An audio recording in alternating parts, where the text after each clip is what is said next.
Today we're just gonna be playing Forza Horizon 5 for one last time. As you can tell, Forza Horizon 6 is right around the corner, literally in the next week. As this video goes up, Horizon 6 will be out, and this game is now, I guess, history and no longer the current installment. And you know something, we got a lot to talk about on my thoughts on this game overall, from when it first launched to present day. Now, going into the game's release, when it got announced and stuff, I was pretty hyped for the game, as I wanted something different. It's been at the time it was a couple of years actually since the release of Horizon 4, so to finally have something get announced was pretty cool. I thought the location taking place in Mexico was interesting, and as we're getting I guess footage of the game, I was really hyped. It's kind of stoked to see how the graphics were, the lighting being a lot like Horizon 2, that type of thing. When the game released, I quite liked it. It wasn't too bad. It was something fresh, but then that feeling did go away, and I seen the game for how it really was. And in terms of what I feel, or how I feel about this game, we really gotta get into everything. So first thing I want to say with this game is that it is a good game. This is a good racing game. I'm not gonna disregard that. It's still a good game at heart. Playground Games knows how to develop a good game, a good presenting game. That's what they did with this game. But as a Forza Horizon game, this game was really not the game. And honestly, it just wasn't a Forza Horizon game at heart. For one, I felt that this game did a lot of, I guess, too many similar things, I guess, that previous Horizon games did, especially Horizon 4, which was literally the last game. It didn't really take much risks. It didn't really do most things differently. It kind of was just another game in the series. And I think that was the problem with it. I think that's why it never really got off its footing for most people, and why people, seen it as that way. And at the time, it was interesting because people looked at Forza Horizon 4 in a different way, and as that game wasn't really well received from most hardcore fans when that game was new, including myself. I didn't really like Forza Horizon 4 quite at all when it was out, up until when this game came out, and then it kind of aged better just because of what this game added to the nothing table, I guess. So we're gonna get into the good stuff about this game, but I really just want to say that the bad stuff, right? So here's a couple of stuff, right? First thing is that this game didn't really do much to the core gameplay. The core gameplay was practically the same. As a matter of fact, took what was already done when it came to the base progression system and the base career mode. They took essentially Horizon 3's and 4's career mode campaign and smushed it into one and called it a day. That's kind of what they did. They took the aspect of becoming a boss, becoming this Horizon boss, the best boss ever from Horizon 3, and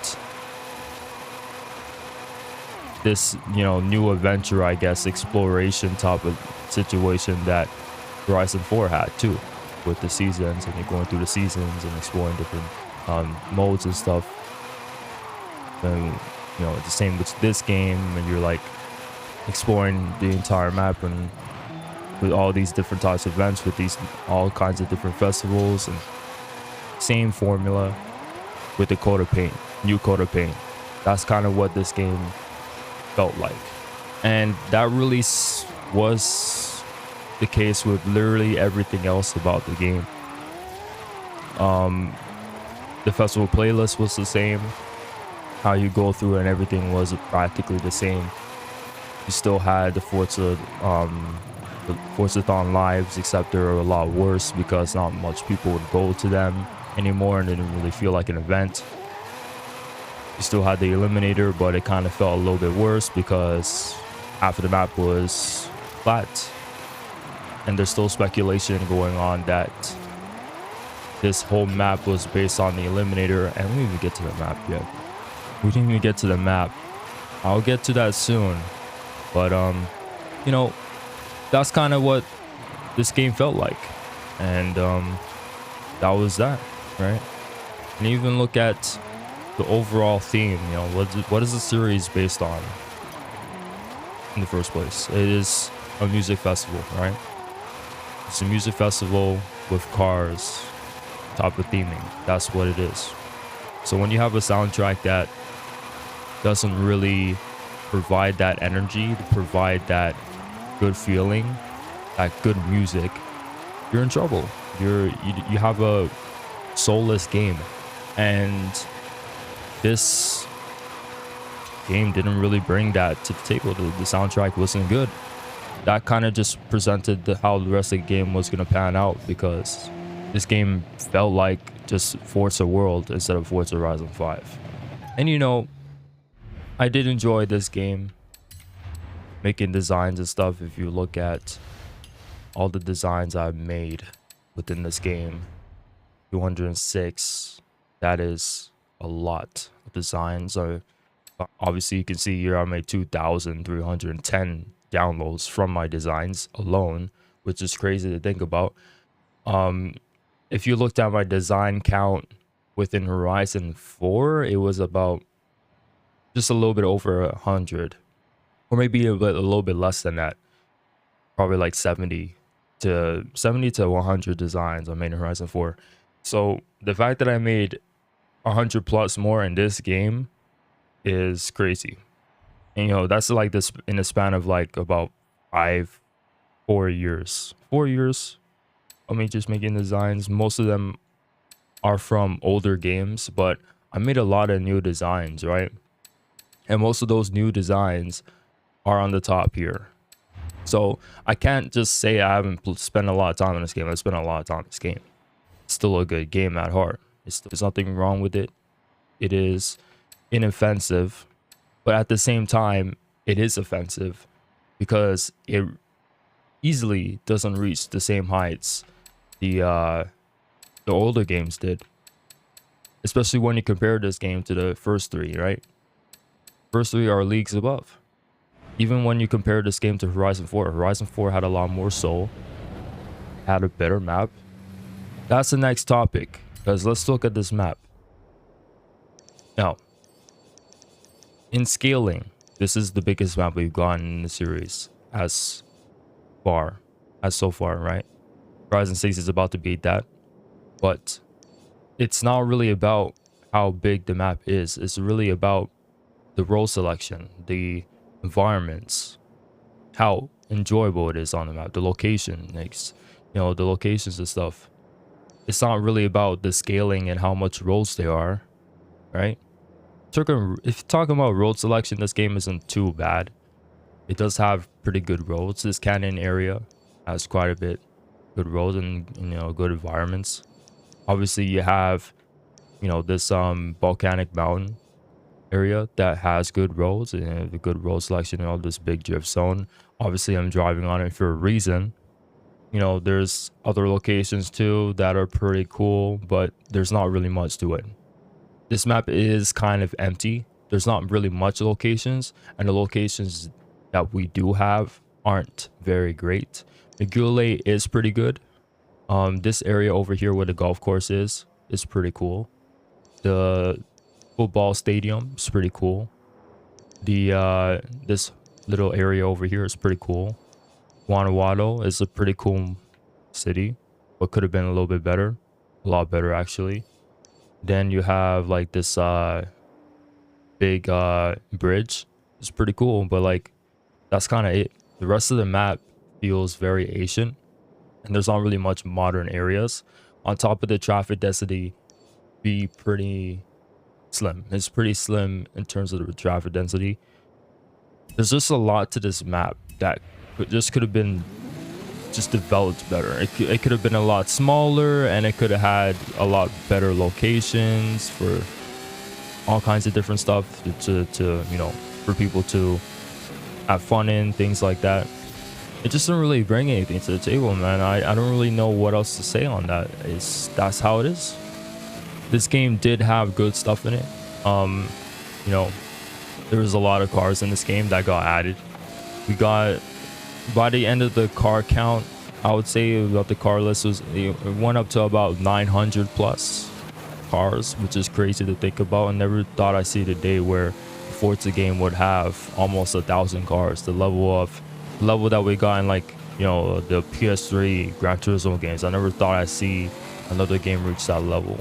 Half of these cars are from older models from the Xbox 360 area, but we're not going to talk about that, obviously.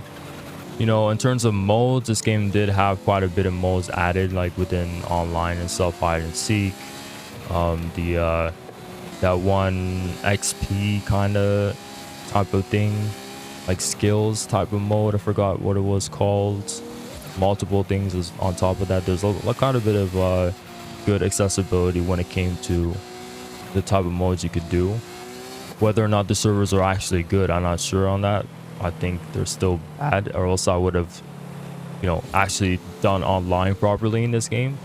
But, you know, I think as it stands, as a, you know, hardcore player, or a player that has been playing this, you know, long time fan of the series overall, Motorsport Horizon, this game didn't really do much, man. It didn't feel like a new game. It just felt like Forza Horizon 4.5 or something like that, in which Horizon 4 kind of felt like Forza Horizon 3.5. So, you know, that's kind of how it was, man. I don't really know how else to put it. Did I have fun? Yeah, I had fun on this game. I spent a lot of time on it. I made a lot of videos on it. But it wasn't an enjoyable experience, and it wasn't an experience that I would come back to in really any way, shape, or form. Also, by the way, the Horizon Realms, that was the that's the XP like type of mode I was referring to, by the way. I think one of the best parts about this game, though, is the event lab, which I don't want to, like, you know, go without saying. That is a really strong mode, and it really paved the way for half of the content we got within this game. Like, this game would have been really dry if we didn't have event lab. I'm gonna be completely honest with you. Event lab really added something to the table for people to get excited, for people to create, for people to just do stuff, you know what I mean? That was a really good addition, so I can appreciate that. And that was easily the best part about this game. With this game coming to an end and becoming history, I just want to appreciate that, you know, this game did its job in that, you know, it was another game in the series, and it was a decent location. Could have been better executed. Did the most it could, because, you know, this game was a cross-platform game. This game was on the Xbox One. Playground Games had to optimize that version of the game, because so obviously there's a lot of limitations that were coming forward with this game. I'm pretty sure if this game wasn't cross-platform, it would have been a completely different result. We could have caught a completely different result. We would have a much more polished game overall. We would have had a better map potentially, and we could have had a lot more better things overall with this game had this game not be cross-platform and held back by the Xbox One. I think that was the main culprit as to why this game turned out the way it was, and it was too safe and all that stuff. This game could have been, I guess, put into another year in terms of development, to do more things with it, right? It could have came out 2022. It could have only came out with this, Xbox Series S and S consoles and PC, later PS5, that type of thing. But just have a lot more to it. Maybe we would have had much more traffic density. Maybe Guanajuato would have been a much bigger city. Maybe we wouldn't have had, we had much more dense map as it was, much more locations, all that type of thing. Because I 100% can tell you right from the get-go that Mexico has a lot more going for it than what is seen in this game. I'm gonna keep it a buck. There's no way Mexico is exactly like this. And yeah, even with the best maps we've seen in the series, like Australia and Southern Europe, right? Those maps, even, you can tell me that they had a lot more going for them, especially when you look at Forza Horizon 1. Forza Horizon 1 would be completely different now if, it was modern, and they would make the game right now if it was remastered and stuff. But I feel like this was the game this map was done the most dirty, because they could have just done so much more with it. And it's sad to see it now just turn out like this and become history. So if you enjoyed this game, please let me know in the comments. Do you think I was too harsh on it? I think I was a little bit, but at the same time, you got to look at it in my lens, and that I played this series for a long time, played almost every game besides the first 3 Forza Motorsport games. So I have a lot of input as to what I think makes good, a good Forza Horizon game, and what makes a good Forza game in general, and what makes a good racing game. This game didn't really do that. I can see why a new player would love this game, as this is a good game.